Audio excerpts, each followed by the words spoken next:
Ultras Palembang berharap Sriwijaya FC dapat terus melanjutkan pertandingan di sisa kompetisi Liga 2 musim 2024-2025 meski ditinggalkan 13 pemain akibat gaji tidak kunjung dibayar.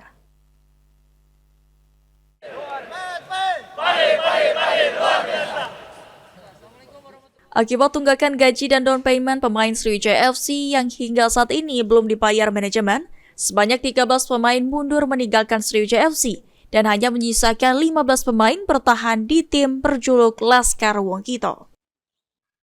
Kusoy, caput Tifoso Ultras Palembang menilai hal tersebut wajar dilakukan pemain lantaran penghasilan pemain berasal dari sepak bola, sedangkan tunggakan gaji pemain belum dibayar manajemen.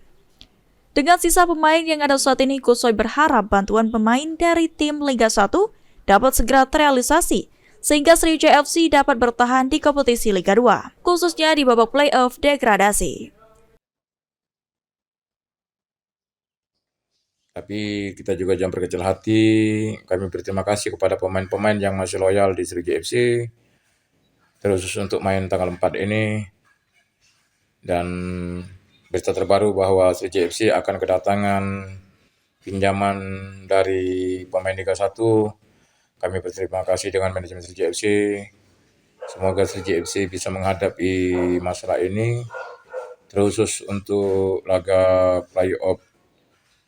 babak playoff degradasi nanti SFC bisa lolos di lubang jarum. Pada kompetisi Liga 2 musim 2024-2025, Sriwijaya FC masih menyisakan 2 laga, yakni menghadapi FC Bekasi City pada tanggal 4 Januari dan menghadapi PSMS Medan pada tanggal 11 Januari 2025. Kemudian dilanjutkan 6 pertandingan babak play-off degradasi. Eki Saputra, PAL TV.